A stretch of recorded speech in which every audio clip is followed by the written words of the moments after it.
இன்னொன்று சொல்கிறாரு, cut and paste பண்ணி என் ஸ்பீச்சை வெட்டி ஒட்டி பரப்பிட்டு இருக்காங்கன்றாரு. எல்லாருமே நேரலையில் பார்த்தோம். Max Gold, cash for gold. Call 044-4545-4545. குறைந்த விலை, நிறைந்த தரம், தங்கள் தேவைகள் அனைத்தும் ஒரே இடத்தில். ஜெயச்சந்திரன். நீங்க காவேரியை பத்தி பேச போறேன்னு சொல்லிட்டு வந்துட்டு நடிகையை பத்தி பேசினா பின்ன என்ன பண்ணுவாங்க உங்களை? நேற்று உதயநிதி ஸ்பீச் வந்து ஃபுல்லா வன்மமாக தான் இருந்தது. அவங்க தொண்டர்கள் வந்து கத்துறாங்க, அப்போ ஒரு இரட்டை அர்த்தத்தில் ஒரு வார்த்தையை சொல்றாங்க. அசிங்கம். அப்போ தப்பு இல்லைங்களா? 3ஆம் தேதின்னு சொல்லி தஞ்சாவூரில் இந்த ஆர்ப்பாட்டம் வச்சதுக்கே ஒரு உள்நோக்கம் உண்டுங்க.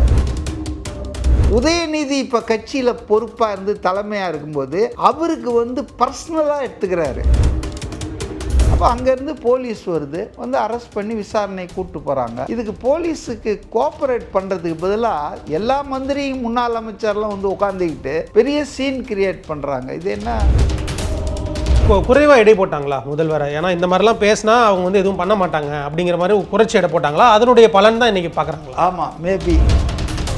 உதயநிதி அவர்கள் கைதாகி வெளியில் வரும்போது ஒரு பேட்டி கொடுக்குறாரு. அதில் வந்து நான் சொல்லாத கருத்தை சொன்னேன்னு சொல்லி என்னை வந்து அரெஸ்ட் பண்ணுறாங்க, காழ்ப்புணர்ச்சியோட இந்த அரசு வந்து செயல்படுது, எல்லாத்தையும் மூடி மறைக்கிறதுக்கு இந்த அரசு செயல்படுது அப்படின்னு கடுமையான தாக்குதல்களை வச்சுட்டு போயிருக்காரு. வேனில் அவரை கூப்பிட்டு போகும்போது அவர் செய்தியாளர் சொல்கிறாரு, நீங்கள் இதை எப்படி நல்லா காமெடியாக பார்க்குறேன்றார். அப்புறம் எதுக்கு 1 மணி நேரம் குளிக்கிறேன், டாய்லெட்டில் இருக்கிறேன்னுட்டு ஏமாற்றிட்டு இருந்தீங்க?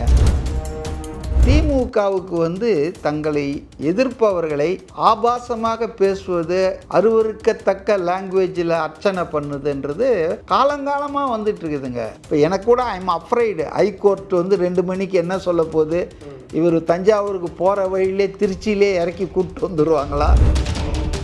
எப்படி போகும்னு பார்க்குறீங்க? உதயநிதி அவர்களுக்கு வந்து ரிமாண்ட் பண்ணப்படுவாரா, இல்லை நாளை வந்து வெளியிட, அதாவது அவர் ரிமாண்ட் பண்ணப்பட்டா அது வந்து உலக அதிசயங்களில் ஒன்றாக இருக்கும். தி 5 மீடியா நேயர்களுக்கு வணக்கம். தற்போது நம்மிடையே அரசியல் விமர்சகர் திரு CK மதிவாணன் நினைஞ்சிருக்காரு. அவர்கிட்ட பேச நிறைய விஷயங்கள் இருக்குது, வாங்க சார். வணக்கம் சார். வணக்கம் சார். நேற்று தஞ்சாவூரில் நடந்த அந்த விவசாயிகளுக்கான போராட்டம் திமுக சார்பில் நடந்துச்சு. நாங்கள் அனைத்து கட்சி எல்லாரும் தான் கூப்பிட்டு தான் நடத்துகிறோம் அப்படின்னாங்க. அதில் உதயநிதி அவர்கள் குறிப்பிட்ட நடிகையை பற்றி பேசின ஒரு விஷயம், முதல்வரை பற்றி பேசின விஷயம், இன்றைக்கி அது வந்து ஒரு மிகப்பெரிய பேசுபொருளாக இருக்குது. உதயநிதி அவர்கள் கைது செய்யப்பட்டிருக்காங்க, காவல் நிலையத்துக்கு அழைச்சிக்கிட்டு போகப்பட்டிருக்காரு. இதை எப்படி பார்க்குறீங்க சார்? இது எல்லாத்தையுமே தவிர்த்து இருக்கணும். உதயநிதி வந்து being a responsible leader of opposition, அவர் சட்டமன்ற நாளைக்கு கூட போது முக்கியமான பட்ஜெட் கூட்டத்தொடர், அதில் தான் அவருடைய விமர்சனங்கள் மற்றதெல்லாம் வைக்கலாம். அதான் அது இடம், சட்டமன்றம் தான் அவருக்கான இடம். ஆனால் 3ஆம் தேதின்னு சொல்லி தஞ்சாவூரில் இந்த ஆர்ப்பாட்டம் வச்சதுக்கே ஒரு உள்நோக்கம் உண்டுங்க. ஏன்னா ஒரிஜினலாக 3ஆம் தேதி பெங்களூரில் போய் திரு விஜய் அவர்கள் கர்நாடக முதலமைச்சர் சிவகுமாரை சந்தித்து ஒரு நெகோஷியேட்டட் செட்டில்மெண்ட்டு, எவ்வளோ நாளைக்கு தான் கோர்ட்டும் கையுமா அலையிறது, 25 இயர்ஸாக இந்த பேச்சுவார்த்தை நடக்கலைங்க. தமிழ்நாடு அரசுக்கும் அவங்களும் கோர்ட்டுக்கு போவாங்க, நம்மளும் கோர்ட்டுக்கு போவோம். ஆஃப்டர் எம்ஜிஆர் எம்ஜிஆர் போய் so I want to break this ice, out of box solution பண்ணலாம் அப்படின்னு ட்ரை பண்ணார். அதை வந்து உடனே இங்கே இருக்கக்கூடிய எதிர்கட்சிகள்லாம் அதெல்லாம் போகக்கூடாது, அது போனால் நீர்த்து போயிடும், தீர்ந்து போயிடும்லாம் பேசுனாங்க. See, someone is trying some new tactics. அது போயிட்டு வந்து அது என்னன்னு பார்க்கணுமே தவிர போகிறதுக்கு முன்னாலே போகாதேன்னு குரல் கொடுத்தாங்க. இவங்கெல்லாம் என்ன பண்ணாங்களோ தெரில, கன்னட அமைப்புகள் உஷாராயிட்டு இந்த விஷயத்தை வந்து எப்படியாவது ஸ்கட்டில் பண்ணணும்னு சொல்லி அவங்க பந்து அது இது, விஜய் சாருடைய படம் ஒரு 52 தியேட்டரில் அதை திரையிடாமல் தடுத்து போஸ்டர் கிழிப்புலேருந்து எல்லாம் பண்ணாங்க. So Sivakumar was under compulsion. ஒரு பீஸ்ஃபுல் அட்மாஸ்பியர், கார்டியல் அட்மாஸ்பியரில் தான் பேச்சுவார்த்தை நடந்தால் நல்லாயிருக்கும். அவர் நேற்று கூட சொன்னார் பாருங்க, என்னுடைய நண்பர் நான் வந்து என்னை சந்திக்க வரும்போது அவருக்கு எதிராக யாராவது கோஷம் போடுறதோ அவரை திட்டுறதோன்னா எனக்கு ரொம்ப கஷ்டம், அதனால தான் நான் கேட்டுக்கிட்டேன் அவர்கிட்ட, இப்போ இருக்கிற சூழலில் பதட்டத்தில் வேண்டாம், இதெல்லாம் சரியாகட்டும், நம்ம விரைவில் சந்திப்போம். ஒரு என்ன ஒரு கார்டியல் அட்மாஸ்பியர் இருக்கணும் இல்லையா, ஒரு தோழமை அன்பான ஒரு அட்மாஸ்பியரில் பார்க்கணும். அடித்தடி சுற்றி நடந்துட்டு இருக்கும்போது பேச்சுவார்த்தை சரியாக நடத்த முடியாதுன்னு சொன்னார். ஸோ அந்த பேச்சுவார்த்தையை ஸ்கட்டில் பண்ணுறதுக்கு அதை வந்து நியூஸில் அது வரக்கூடாதுன்றதுக்காக தான் 3ஆம் தேதி வச்சாங்க. அந்த 3ஆம் தேதியே இதுதான். ஆனால் அவங்க என்ன நோக்கத்துக்காக திமுக வந்து 3ஆம் தேதி வச்சாங்கன்னு இருந்தாலும் நான் சொல்கிறது இது ஒரு நோக்கம். அதாவது நியூஸில் வந்து இதுதான் வரும், அது வரக்கூடாது. ஆனால் கடவுள் மேலே ஒருத்தன் இருக்கான் இல்லையா, விஜய் கூட இருக்கிறான். அதனால் என்னாச்சுன்னா மழை 2-3 நாள் மேலே பேஞ்சு அடித்து அவன் அணையை திறந்து விட்டான். ஸோ அந்த ப்ரெஷர் இல்லை, தண்ணி வந்துட்டு இருக்குது, இன்னும் வரலையான்னு கேட்டுட்ருக்காங்க. இவங்க போடும்போது இருந்த நிலைமை, ஆர்ப்பாட்டம் அறிவிக்கும் போது இருந்த நிலைமை வேற, பதட்டமான சூழ்நிலை. அதை என்கேஷ் பண்ணலான்னு பார்த்தாங்க. பட்டு கடவுள் வேறு மாதிரி நினச்சிட்டு அங்கே மழையை போட்டு அடித்து அவன் திறந்து 27,000 கன அடி வினாடிக்கு திறந்து விட்டாங்க.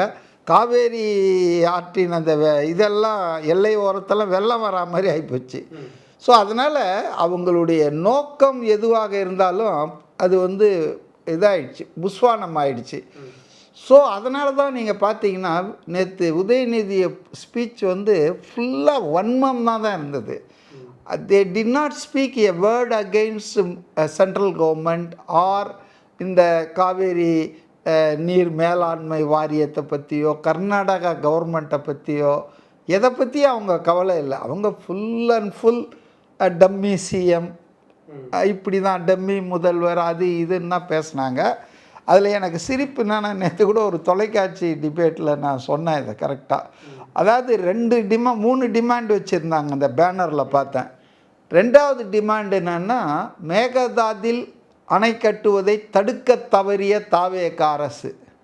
ஃபர்ஸ்ட் ஆஃப் ஆல் அங்கே அணையே கட்டலை, இன்னும் டீட்டெயில் ப்ராஜெக்ட் ரிப்போர்ட்டே ஃபுட்பால் மாதிரி அடிச்சிட்டு இருக்காங்க. ஆமாம், இங்கேருந்து கொடுத்தாங்க, மத்திய அரசு ரிஜெக்ட் பண்ணல, திருப்பி அனுப்புகிறாங்க, கரெக்ஷன் பண்ணு, வயலேஷன்ஸ் இருக்குது, என்விரான்மெண்ட் கிளியரன்ஸ் இல்லைன்னு. It is going and coming. 2019 தான் ஃபஸ்ட் டைம் காங்கிரஸ் கவர்மெண்ட்டில் சித்தாராமையா அவர்கள் அதாவது முதலமைச்சராக இருந்தபோது தான் டிபிஆர் டீட்டெயில் ப்ராஜெக்ட் ரிப்போர்ட்டு மேகதாதுல அணை கட்டுறதுக்கு சப்மிட் பண்ணாங்க. இன்னும் கொஞ்சம் பார்த்தோம்னா முதல் இதை யாரா மூட் அவுட் பண்ணுதுன்னு பார்த்தீங்கன்னா 1948 தான். அப்போ தென் மைசூர் பிரசிடென்சி, அப்போ வந்து மொழிவாரி மாநிலங்கள்லாம் இல்லை, நாடு விடுதலை அடைஞ்சிடுச்சு. ஆனால் மொழிவாரி மாநிலம் இப்போ இருக்கிற தமிழ்நாடோ இப்போ இருக்கிற கர்நாடகாவோ கிடையாது. அப்போ மைசூர் சமஸ்தானம் இருக்கு இல்லைங்களா, அந்த பிரசிடென்சிக்கும் மெட்ராஸ் பிரசிடென்சிக்கும் தான் இருந்தது அப்போ தகராறு, ஒப்பந்தம் எல்லாமே. அப்போ அங்கே அந்த மைசூர் பிரசிடென்சி தான் இதை ஒரிஜினலாக மூட் அவுட் பண்ணியிருக்காங்க. மேகதாதுன்ற இடத்துல ஒரு சின்ன டேம் கட்டி ஹைட்ராலிக் அந்த பவர் ஜெனரேஷன் பண்ணுவாங்க இல்லையா, வாட்டர் விழுந்து அதான ஹைட்ராலிக் எனர்ஜின்வாங்க இல்லையா, அதில் பண்ணுறதுக்காக ஒரு சின்ன டேமுக்கு அவங்க தான் மூட் அவுட் பண்ணியிருக்காங்க 1948. அதாவது வந்து விஜய் பிறக்கிறதுக்கு 26 வருஷத்துக்கு முன்னால். ஸோ இவங்க என்ன சொல்ல வராங்கன்னா, ஏதோ மே 10க்கு அப்புறம் தான் இந்த பிரச்சனையெல்லாம் உருவான மாதிரி பேசிகிட்டு இருக்காங்க திமுகவோ மற்ற. அது சரியான, ஏன்னா ஒரு 10 வருஷத்துக்கு முன்னாடி அதை பண்ணியிருந்தாங்கன்னா நம்ம ஓகே, அப்போ இந்த மாதிரியான மீடியம்ஸ் கிடையாது, சோஷியல் மீடியாஸ் கிடையாது, எதுவுமே கிடையாது. இன்றைக்கும் அதை பண்ணிகிட்டு இருக்காங்க. இப்போ நம்ம ஊடகங்களால் பார்க்குறப்பே தெரியுது. இப்போ நீங்கள் சொன்ன மாதிரி மேகதாது பிரச்சனைங்கிறது இங்கே அவ்வளோ ஆண்டுகளாக தொடர்ந்து இருந்துட்டு இருக்க ஒரு பிரச்சனை. விஜய் வந்து மெயினாக நான் என்ன சொல்ல வரேன்னா, அணைக்கட்டில் ப்ராஜெக்ட் ரிப்போர்ட்டே பந்தாடிட்டு இருக்காங்க. ஆனால் இவங்க என்ன டிமாண்ட்னா, கட்டுவதை தடுக்க தவறிய, இங்கே கட்டவே இல்லையடா பாவீங்கள, கட்டுவதை தடுக்க தவறிய தாவேக அரசை கண்டிக்கிறோம் அந்த ஆர்ப்பாட்டத்தில். அப்போது ஃபுல் ஆஃப் ட்ரூத் அண்ட் அன்ட்ரூத்ஸ் லைஸை வச்சுட்டு இவங்க பேசிகிட்டு இருக்காங்க. அதனால் அந்த ஆர்ப்பாட்டத்தில் என்ன பார்த்தா 1 பாயிண்ட் அஜெண்டா தான், விஜய் அவர்களை இன்சல்ட் பண்ணோம், விஜய் அவர்களே அவதூறு பண்ணும், வன்மத்தோடு பேசணும், இதான் நடந்தது. ஒரு எதிர்க்கட்சி தலைவர் அப்படிங்கிற ஒரு ஸ்டேட்டஸில் இருக்கிறாரு. நேற்று அவர் பேசின விஷயங்கள், முதலமைச்சர் அவர்கள் குறித்தும் குறிப்பிட்ட நடிகை குறித்தும் அவர் வந்து பேசின விஷயங்களாக இருக்கட்டும். ஏன்னா அவர் பேசுகிறப்ப கீழே அந்த தொண்டர்களாக அந்த நடிகை பேரை சொல்லி கத்துறாங்க. அவர் நடிகையை பற்றி பேசலை, அவங்க தொண்டர்கள் வந்து கத்துறாங்க. அப்போ ஒரு இரட்டை அர்த்தத்தில் ஒரு வார்த்தையை சொல்கிறாங்க, அசிங்கம். அதாவது நான் கூட இன்றைக்கி போட்டேன் நான் ஒரு இது, இன்றைக்கும் உதயநிதி வந்து கிசுகிசுப்புக்கு ஆளாகிற ஆள் பல நடிகைகளோடு. அவர் வந்துங்க இது மாதிரி ஒரு ஒரு என்ன சொல்கிறது, அவர் ஒரு டெப்யூட்டி சிஎம்மாக இருந்தவர், அவர் ஒரு லீடர் ஆஃப் ஆப்போசிஷனாக இப்போ இருக்கார். அவர் இந்த லாங்குவேஜை வந்து அவங்க தொண்டர்கள்லாம் இது பண்ணால் நான் பார்த்துருக்கேன். சில நேரங்களில் இது மாதிரி ஏதாவது பண்ணால் விஜய் முறைச்சி பார்ப்பார் அவங்கள, அதோட சைலண்ட் ஆகிடுவாங்க.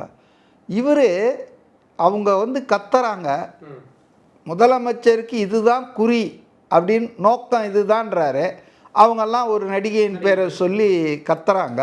அப்போ அவர் வந்து நம்ம எதுக்காக வந்திருக்கிறோம், எந்த நோக்கம், அதெல்லாம் பேசக்கூடாதுன்னு சொல்லியிருந்தாருன்னா you not have landed in this trouble. அதுக்கு பதிலாக அவர் என்ன சொல்கிறாருன்னு சொன்னால், ரொம்ப ஆபாசமாக ரொம்ப அருவருப்பாக விஷயங்களை சொல்லிட்டு நான் காவேரி தண்ணியை சொன்னேன் அப்படின்றாரு. அதை சொல்லாமல் கூட இருந்திருக்கலாம். ஸோ அதை சொல்வதன் மூலம் அவர் வந்து அந்த குறிப்பிட்ட நடிகைக்கும் முதல்வர் விஜய்க்கும் தகாத உறவு இருப்பதாக சித்தரிக்கிறாரு. Not in so many words. அதாவது அவர் சூழ்நிலையில் அப்படி உருவாக்குறாரு. அது ரொம்ப தப்பு இல்லைங்களா? அதனால் வந்துங்க இன்றைக்கி அவரை வந்து கைது பண்ணியிருக்காங்க. தாவேக்கால ஆர்ப்பாட்டம், மகளிர் பிரிவுலாம் ஆர்ப்பாட்டம் பண்ணுறாங்க. அதெல்லாம் நடக்கும் இல்லைங்க. அதாவது ஒரு சம்மந்தம் இல்லாமல் ஒரு நடிகையை பற்றி எதுக்கு பேசணும்? இது வந்து வன்மம் தாங்க. அதாவது வந்து எனக்கு ஆரம்பத்துலேருந்தே எனக்கு புரியுது, இவர் நம்ம உதயநிதி என்ன நினைக்கிறாருன்னா, நம்மக்கிட்ட சம்பளம் வாங்கி நடித்த ஒரு ஆள் குருவி படத்தில் நம்ம ப்ரொடியூசர் நம்ம சம்பளம் கொடுத்தாலும் இந்த ஆள் வந்து நமக்கு மேலே வந்து முதலமைச்சராகவே உட்காந்துட்டார 2.5 வருஷத்துலன்ற அந்த பர்சனல் அனிமாசிட்டி, ஈகோ காரணமாக தான் மே மாதம் 4ஆம் தேதி வீட்டில் அழுது புரண்டு டிவியை உடைச்சாராம். அப்புறம்தான் துர்கா ஸ்டாலின், சேகர் பாபுவெல்லாம் கூப்பிட்டு எதா பண்ணுங்க தம்பி, ரொம்ப இது வந்து ஒரு தேர்தல் முடிவு தான். வெற்றி தோல்வியை பார்க்காத இயக்கம் அல்ல திமுக. இதுக்கு முன்னாலேயும் பல முறை தோற்றுருக்குது. தொடர்ந்து 10-12 வருஷம்லாம் இல்லாமல் இருந்திருக்குது. So it is not new. ஆனால் எது புதுசுனா, உதயநிதி இப்போ கட்சியில் பொறுப்பாக இருந்து தலைமையாக இருக்கும்போது அவருக்கு வந்து பர்சனலாக எடுத்துக்கிறாரு. இப்போ கலைஞர் எம்ஜிஆர் கிட்ட 12 வருஷம் வெளியே உட்காந்துட்டு இருந்தார் அவர் இருக்கும்போது. ஜெயலலிதா அம்மா இருக்கும்போது 10 வருஷம் வந்துட்டு அதிமுக ஆட்சியில் இருந்தது, வெளியே இருந்தாங்க. So this is not the first time that DMK got defeat, out of பவர்லாம் கிடையாது. ஆனால் ஏன் இந்த வன்மம் எந்த அளவு போச்சுன்னா, எடப்பாடி அவர் பையன், சபரீசன், உதயநிதி 4 பேரும் சந்தித்து ஒரு பொதுவான இடத்துல ஏன் நம்ம கூட்டு வச்சு விஜய் ஆட்சிக்கு வர்றதை தடுக்கணும்? அப்போ அந்த அளவுக்கு போயிட்டாங்க பாருங்கள். அந்த வன்மம் தான் அன்னைக்கு தொடங்கிய வன்மம் தான். அவர் முன்னாலே கூட விஜய் அரசியலுக்கு வந்தப்போ யாரோ நிருபர்கள்லாம் கேட்டப்போ, நான் சினிமா செய்திகள்லாம் பார்க்கறது இல்லைன்னு ஒரு பெரிய ஈஸ் அன் எக்ஸ் ஆக்டருங்க. அவர் கடைசியாக மாமன்னன் நடிச்சிட்டு தானே வந்தார். ஸோ ஏதோ இவர் சினிமா உலகம், இவர் அறிவு உலகத்துலேருந்து வந்துட்டாரா? சினிமா உலகம் என்பது என்ன அவ்வளோ கேவலமானதா? அது ஒரு தொழில் தானே. இப்போ இதுக்கு முன்னாடி இருக்கட்டும், கலைஞர் அவர்களாக இருக்கட்டும், ஸ்டாலின் அவர்களாக இருக்கட்டும், அவங்க அரெஸ்ட் பண்ணப்பட்ட போதெல்லாம் வந்து கிட்டத்தட்ட இந்த மாதிரி எந்த ஒரு கேஸஸ்லையுமே அவங்க அரெஸ்ட் ஆகலை. மேபி ஒரு பெரிய போராட்டம், கரப்ஷனில் தான் அரெஸ்ட் ஆகியிருக்காங்க அவங்க. இந்த மாதிரி கேஸ்லலாம் இல்லை. கலைஞர் மேலே ஒரு வாட்டி ஒரு ஆள் கேஸ் போட்டார், பாலிகாமி கேஸ் போட்டு மெட்ராஸ் ஹைகோர்ட்டில் வந்தது. அதை சார்ந்து பொதுவில் நடந்த பிரச்சனைகளுக்கும் ஒரு சில பிரச்சனைகள் அரெஸ்ட் ஆகிருக்காங்க. பட் ஆனால் இந்த மாதிரி டேக்கில் வந்து அரெஸ்ட் ஆகலை.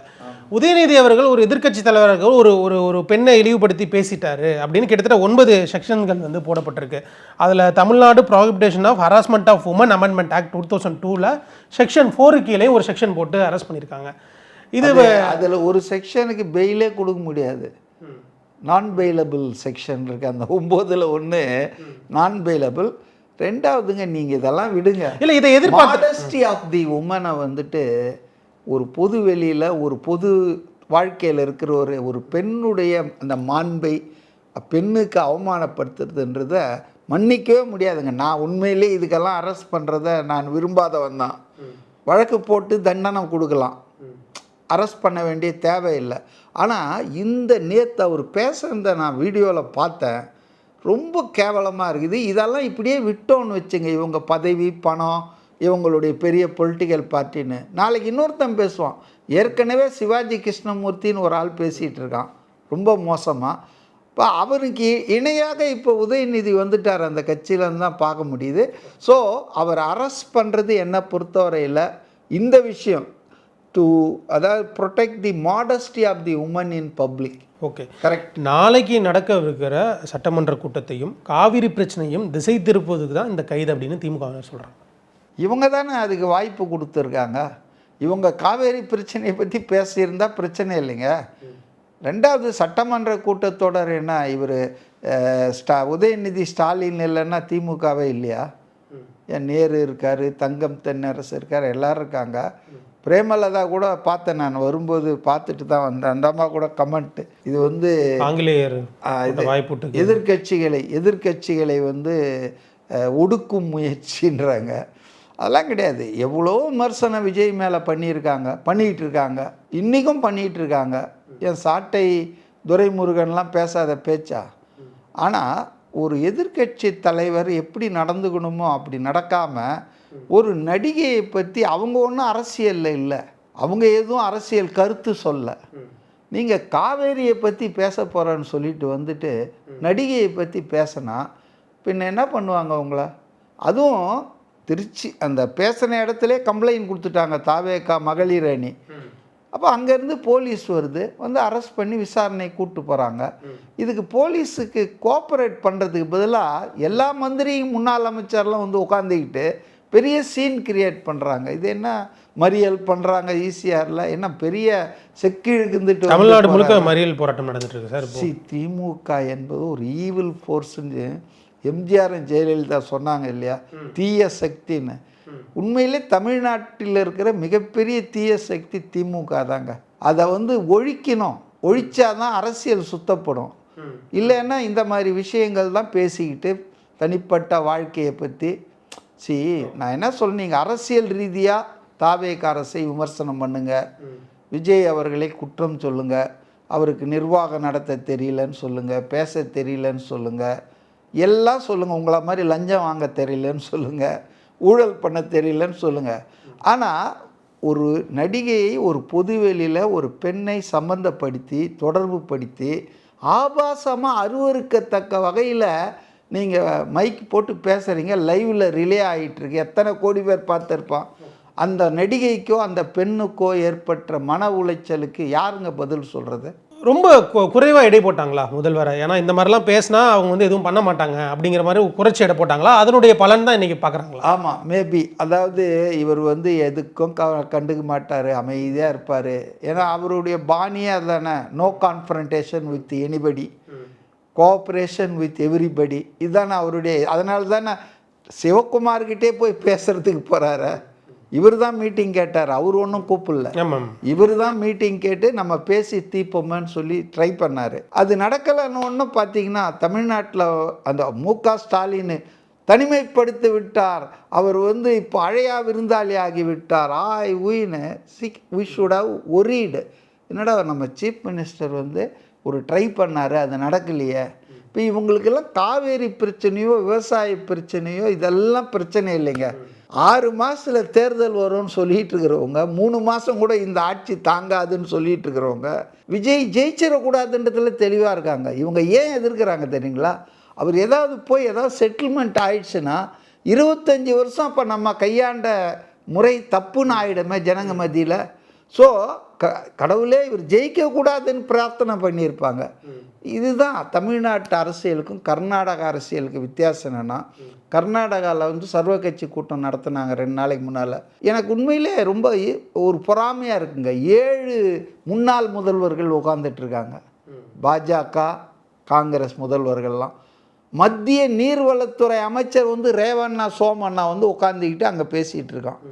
Is not suppose to attend that meeting. நியூட்ரலாக இருக்க வேண்டிய ஆள் மத்திய அமைச்சர்கள்லாம்.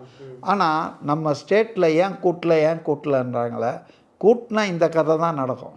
அதாவது லாவணி தான் பேசுவாங்க, ஒன்னப்மன்ஷிப் தான் பண்ணுவாங்க. இப்போ உதாரணத்துக்கு அரசாங்கம் எல்லா ப்ரோஸ் அண்ட் கான்ஸையும் பார்த்துட்ருக்கு. ஆனால் நீங்கள் எதுக்கு போய் சுப்ரீம் கோர்ட்டில் போடுறீங்க? அரசாங்கத்தை முந்திக்கிட்டு ஆட்சியில் இருந்தாலும் இல்லை, தமிழ்நாட்டுக்காக நாங்கள் தான், தமிழ்நாட்டுக்கு நீர் திறந்து விடுன்னு சொல்லிட்டு தமிழனுக்கு உங்கள் ஆட்சியில் தான் கச்சத்தீவை ஒப்படைச்சிங்க. நீங்கள் கூட்டணியில் இருக்கும்போது தான் தமிழர்கள் இலங்கையில் கொத்தாக கொல்லப்பட்டார்கள். நீங்கள் உங்கள் ஆட்சியில் தான் நீட்டு வந்தது, நீங்கள் கூட்டணியில் இருக்கும்போது தான். அப்போ தமிழனுக்கு நாங்கள் தான் சொல்கிறீங்களா? தமிழ்நாட்டுக்கு ஏதாவது நல்லது பண்ணியிருக்கீங்களா? எல்லா கெட்டதெல்லாம் நீங்கள் ஆட்சியில் இருக்கணும், அவ்வளோதான். அதனால் வந்துங்க எனக்கு என்னவோ அவாய்ட் பண்ணியிருக்கணும். அதாவது உதயநிதி வந்து இந்த மாதிரியான ஒரு பொறுப்பற்ற இரஸ்பான்சிபிள் அக்லி வல்கர் ஸ்பீச்சஸை பொதுவெளியில் அவாய்ட் பண்ணுறது நல்லது. ஓகே, உதயநிதி அவர்கள் கைதாகி வெளியில் வரும்போது ஒரு பேட்டி கொடுக்குறாரு. அதில் வந்து நான் சொல்லாத கருத்தை சொன்னேன்னு சொல்லி என்னை வந்து அரெஸ்ட் பண்ணுறாங்க. இல்லை முடிச்சிடறேன் அரெஸ்ட் பண்ணுறாங்க. காழ்ப்புணர்ச்சியோட இந்த அரசு வந்து செயல்படுது, எல்லாத்தையும் மூடி மறைக்கிறதுக்கு இந்த அரசு செயல்படுது அப்படின்னு கடுமையான தாக்குதல்களை வச்சுட்டு போயிருக்காரு. அது மட்டும் இல்லை, அந்த வேனில் அவரை கூப்பிட்டு போகும்போது அவர் செய்தியாளர் சொல்கிறாரு, நீங்கள் இதை எப்படி நல்லா காமெடியாக பார்க்குறேன்றார். அப்புறம் எதுக்கு 1 மணி நேரம் குளிக்கிறேன் டாய்லெட்டில் இருக்கிறேன்னுட்டு ஏமாற்றிட்டு இருந்தீங்க? நீங்கள் வீராதி வீரன்ல வாங்க என்னை கைது பண்ணுங்கன்னு வர வேண்டியது தானே. ஊரில் இருக்கிறவனெல்லாம் வர வச்சுட்டு எவ்வளோ ட்ராமா பண்ணாங்க. இது வந்துங்க என்னை பொறுத்தவரையில் அவருடைய நடவடிக்கைகள் is unfit and misfit for the post of leader of opposition அப்படின்றது தான் என்னுடைய ஹம்பிள் ஒப்பீனியன். அதாவது கோர்ட்டில் உடனடியாக ஃபைல் பண்ணுறாங்க இவருக்கு. அதில் என்ன ரீசன் சொல்கிறாங்கன்னா, நாளைக்கு சட்டமன்றம் தொடங்குது, அந்த கூட்டத்தில் இவர் கலந்து கொள்ள வேண்டாம் என்று தடுப்பதற்காக இது மாதிரி பண்ணுறாங்கன்னு சொல்கிறாங்க. Worst case of imagination. எங்கள் சட்டமன்றத்தில் 2 நாள் நடந்தது ஜூன் மாதம். உங்களை விட்டுட்டு ஃப்ரீயாக பேசுனீங்க, சோபா மாடல் குதிரை பேரம் எல்லாம் ஆதாரம் இல்லாமல் பேசுனீங்க. அவர் அமைதியாக உட்காந்து நோட் பண்ணிகிட்டு இருந்தார். 2வது நாள் அவர் பேச எழுந்தப்போ உங்களால் பொறுமையாக 5 நிமிஷம் கேட்க முடிஞ்சதா? ஓடிட்டீங்க, வாக் அவுட் பண்ணிட்டீங்க. சட்டசபை நடந்துட்டு இருக்கும்போது அவர் வாக் அவுட் பண்ணி அவர் ப்ரெஸ் கான்ஃபரன்ஸ் கொடுத்துட்ருக்கிறாரு வெளியே. இவங்க சொல்கிறாங்க சட்டசபையில் நாங்கள் கலந்து கொள்வதை உங்களை யாருங்க தடுக்கிறாங்க? அந்த நம்பிக்கை கோரும் வாக்கெடுப்புலையும் பார்த்தீங்கன்னா வாக் அவுட் பண்ணி ஓடினார்.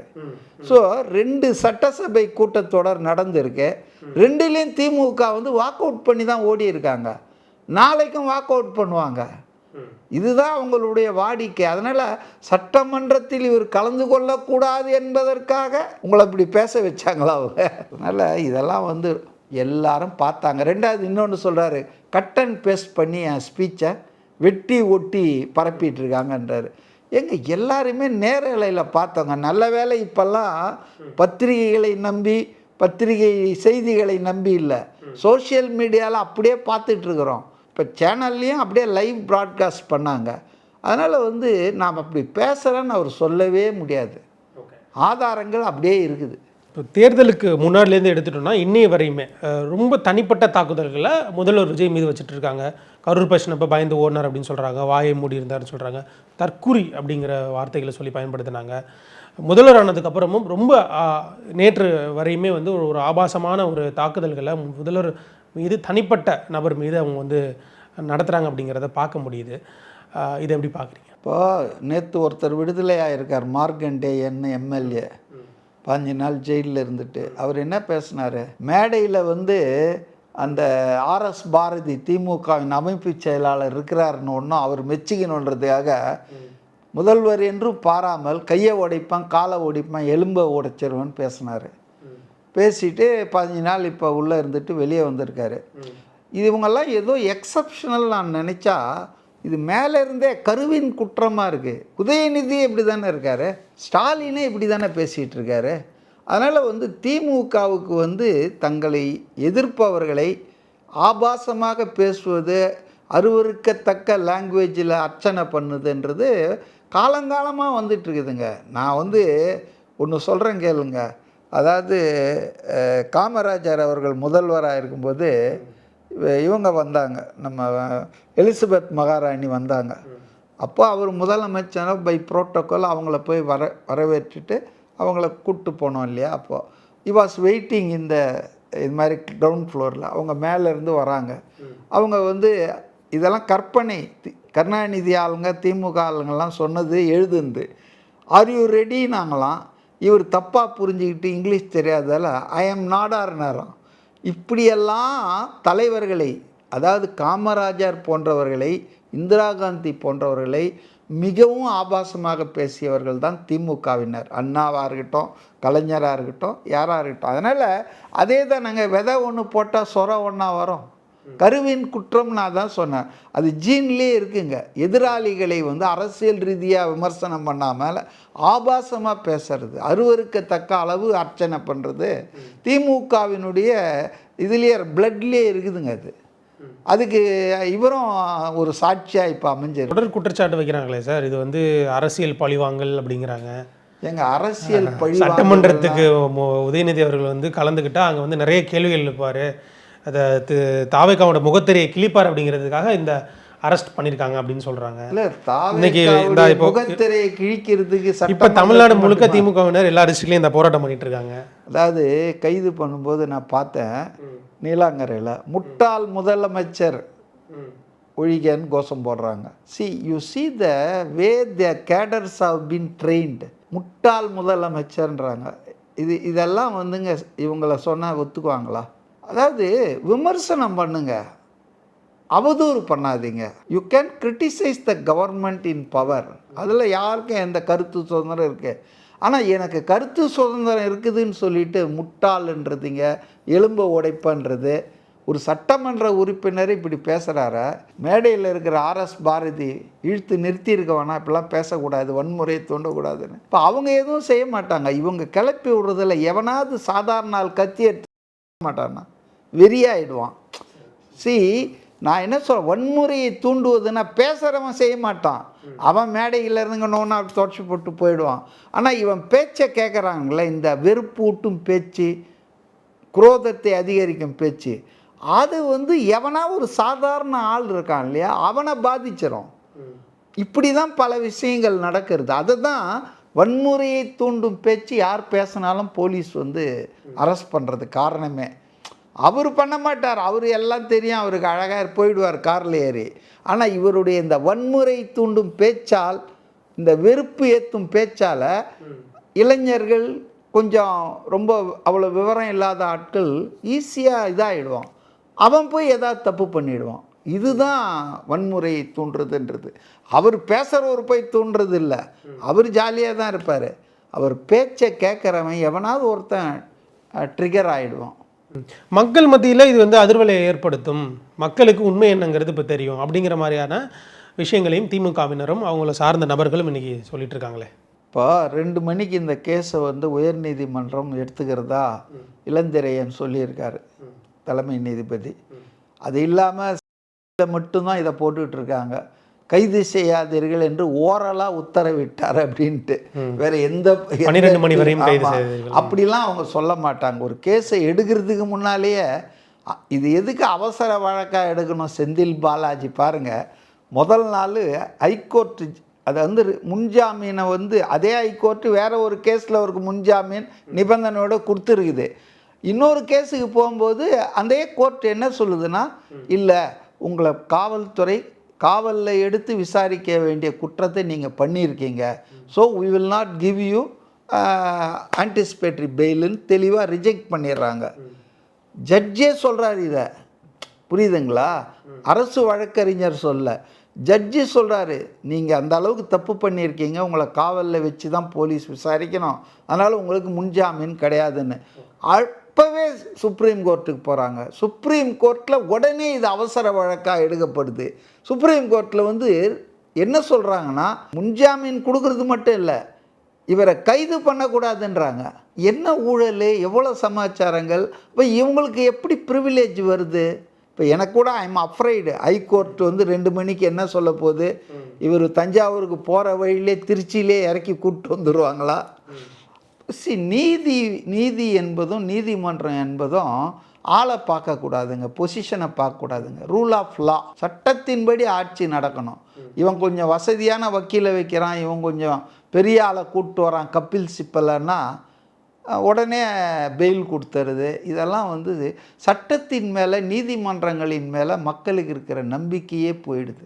இது முதல்வர் விஜய்க்கு எந்த பின்னடைவும் ஏற்படுத்தாதுன்னு நினைக்கிறீங்களா? ஏன்னா போன ஆட்சியிலையுமே சரி, எடப்பாடி இருந்தார், அவர் கிட்டத்தட்ட இதற்கு இணையான சில செயல்கள் வந்து நடந்துச்சு. அப்போ திமுக இந்த மாதிரியான ஒரு விஷயத்தை கை ஆளலை. ஆனால் இன்றைக்கி முதல்வர் அவர்கள் வந்து இன்னும் சொல்லப்போனால் ஒரு ஆதரவு ஆட்சியில் தான் இருக்கிறார். அப்படிங்கிறப்போ ஒரு ஆக்ஷனபிள் இன்சைட்ஸாக இதை பண்ணுறாரு. இது எதுவும் அவருக்கு வந்து பேக் ஃபயர் ஆகாதா? விஜயை பொறுத்தவரையிலங்க இந்த 75 நாள் ஆட்சி என்பது மக்களுக்கு ஒரு மிகப்பெரிய ரிலீஃபை கொடுத்துருக்கு. அதாவது லஞ்சம் ஊழலில் சிக்கிட்டு இருந்தவங்களுக்கு taluka office, collector office, RTO office, government hospital, அப்புறம் பத்திரப்பதிவு அலுவலகம், இப்படி அன்றாடம் மக்கள் சந்திக்கிற அரசு அலுவலகங்கள், அரசு அதிகாரிகள், அரசு ஊழியர்கள், அவங்க போக்கில் வந்து மிகப்பெரிய சேஞ்ச், ஆட்டிடியூட் சேஞ்ச் ஏற்பட்டிருக்கு. இது பெரிய ரிலீஃபாக இருக்குது அவங்களுக்கு. உறுதிமொழிகள்லாம் கூட பட்ஜெட்டில் சொல்கிறாரா நாளைக்கு, இல்லை இன்னும் கொஞ்ச நாள் கழித்து பண்ணாரா. ஆனால் இந்த லஞ்ச லாவண்யத்தை வந்து அறவே ஒழிப்பேன், இதை சகிச்சிக்க மாட்டேன், யாராவது லஞ்சம் கேட்டால் என் பேரை சொல்லுங்கள், என்கிட்ட சொல்லுங்கன்றார ஒரு முதல்வர் இந்தியாவில் எந்த முதல்வராது இப்படி கட்ஸோடு சொல்கிற முதல்வரை நீங்கள் பார்த்துருக்கீங்களா? என் ஆட்சியில் ஊழல் பண்ணக்கூடாது, விடமாட்டேன், ஏதாவது இருந்தால் உங்கள் தம்பி அண்ணன் சொல்லுங்கன்னு சொல்கிறாங்க. அப்போ இந்த விஷயத்தில் வந்து மிகப்பெரிய சேஞ்ச் ஏற்பட்டிருக்கு தமிழ்நாட்டில். ஊழலற்ற ஆட்சியை நோக்கி ஊழல் முழுசாக ஒழிஞ்சிடுச்சானா நான் ஒழிஞ்சிடுச்சுன்னு சொல்ல மாட்டேன். அது இவ்வளோ சீக்கிரம் முடியாது. ஆனால் பயம் வந்துடுச்சு எல்லாருக்கும். ஊழல் பண்ணால் நம்மளை தண்டிக்கப்படுவோம், பிடிக்கப்படுவோம். பாருங்கள் எவ்வளோ பேர் சஸ்பெண்ட் ஆகுறாங்க. தாவேக கட்சியினரையே அரெஸ்ட் பண்ணுறாங்க. நிர்வாகிகள் வந்து லஞ்சம் வாங்கினான்னா அவன் முதல்ல கட்சியிலேருந்து நீக்கிறாங்க, அடுத்தது ஜெயிலுக்கு அனுப்புகிறாங்க. இதெல்லாம் நம்ம கண்டிராத விஷயம். பண்ணால் கூட என் கட்சிக்காரன்னா அவனை காப்பாற்றுவாங்க. அதுதான் நம்ம திமுக அதிமுக ஆட்சியில் பார்த்துருக்குறோம். பட் இந்த ஆட்சி வந்துங்க சட்டத்தின் ஆட்சி. நல்லது பண்ணால் ஒன்றும் கிடையாது, தப்பு பண்ணிங்கன்னா அது யாராக இருந்தாலும், விஜய் பக்கத்திலேயே சுற்றிட்டு இருக்கிற ஆளாக இருந்தால் கூட பொக்கிடுவாங்க. அப்போ அந்த ஒரு மாற்றம் மக்களுக்கு தெரியுது, ஒரு நல்ல மாற்றம். ஊழல் பண்ணால் மட்டும் இல்லை, அவதூறாக பேசினாலும் எது பண்ணாலும், அதாவது அதுவும் பெண்களை அவதூறாக பேசினா அவர் விட மாட்டார். ஏன்னா இது பாருங்கள், இவரை எவ்வளோ பேசிகிட்டு இருக்காங்க, நாளைக்கும் பேசுவாங்க, கண்டுக்கவே மாட்டார். அவர் பாட்டுன்னு இதெல்லாம் பார்ட் ஆஃப் த கேம்ன்ட்டு போயிட்டே இருப்பார். ஆனால் நீங்கள் ஒரு பெண்ணை, ஒரு நடிகையை, குறிப்பாக பெண்களையெல்லாம் ஆபாசமாக பண்ணிங்கன்னா விடமாட்டார். அதில் அவர், ஏன்னா அவருடைய கோர் ஓட் பேங்க்ன்றது பெண்கள் அண்டு இளைஞர்கள். இவங்க 2 பேருக்கு எதுனாலும் அவர் வந்து முன்னால் நிற்பாருங்க. ஏன் அதில் வந்து அவர் வந்து சமரசமே பண்ணிக்க மாட்டார். தன்னை என்ன ஒன்றா பேசினா கூட கண்டுக்காமல் போயிடுவார். இந்த வழக்கு எப்படி போகணும்? ஏன்னா இப்போ நீங்கள் சொன்ன மாதிரி 2 மணிக்கு வந்து அந்த வழக்கு அப்படிங்கிறது வருது. ஸோ நீதிபதி அவர்கள் விசாரிக்க இருக்கிறாரு. எப்படி போகணும்னு பார்க்குறீங்க? உதயநிதி அவர்களுக்கு வந்து ரிமாண்ட் பண்ணப்படுவாரா, இல்லை நாளை வந்து வெளியிட, அதாவது அவர் ரிமாண்ட் பண்ணப்பட்டால் அது வந்து உலக அதிசயங்களில் ஒன்றாக இருக்கும். ரிமாண்ட் பண்ணப்பட்டால் நார்மலாக நான் என்ன ப்ரிடிக்ட் பண்ணுறேன்னா, ஜட்ஜி இந்த பக்கமும் இல்லாமல் அந்த பக்கமும் இல்லாமல், இந்த அன்புமணி சொல்லியிருக்காருல்ல, உதயநிதி பேசணும் தப்பு, அதுக்காக அவர் அரெஸ்ட் பண்ணதும் தப்புனா நீ எங்கப்பா இருக்கிற, நடுவில் இருக்கிறியா? பேசுனது தப்புனா he has to be arrested. Arrest பண்ணது தப்புனா அப்போ அவர் பேசுனது கரெக்டுன்னு சொல்லு. ஸோ எங்கே இல்லாமல் பட்டும் படாமல் தொட்டும் தொடாமல் தாமரையில் தண்ணீர் மாதிரி ஜட்ஜும் இருப்பார்னு தான் நான் நினைக்கிறேன். அவர் என்ன சொல்லுவார்னா, இது மாதிரிலாம் ரெஸ்பான்சிபிள் பொசிஷனில் இருக்கிற நீங்கள் இதெல்லாம் பேசியிருக்கூடாது, you should have avoided, you should be more careful அப்படின்ட்டு. இருந்தாலும் நீங்கள்லாம் பொது வாழ்க்கையில் இருக்கீங்க, நாளைக்கு சட்டமன்றம் வேறு கூடுது, பட்ஜெட் தொடர்ன்றீங்க, கலந்துக்கிட்டு நீங்கள் உங்கள் டெமோக்ராட்டிக் ரோலை ப்ளே பண்ணோன்றீங்க. ஆகவே நிபந்தனை ஜாமீன்னு சொல்லி சொந்த இதுலேயே கூட விட்டாலும் விட்டுருவாங்க. ஆனால் வந்து ஏதாவது கண்டிஷன் போடுவாங்க, இனி இந்த மாதிரிலாம் பேசக்கூடாது அப்படின்னு போட்டு அப்படி விட்டுருவாங்க. மற்றபடி இதை ஜெயிலில் அடைக்கிறதுக்கெல்லாம் நீதிமன்றம், நீதிபதிகள் தயாராவாங்களா அப்படின்றது எனக்கு தெரியல. ஓகே சார், உங்கள் நேரத்துக்கு ரொம்ப நன்றி சார். நன்றி, thank you. Max Gold, cash for gold. Call 044-4545-4545. குறைந்த விலை, நிறைந்த தரம், தங்கள் தேவைகள் அனைத்தும் ஒரே இடத்தில். ஜெயச்சந்திரன்.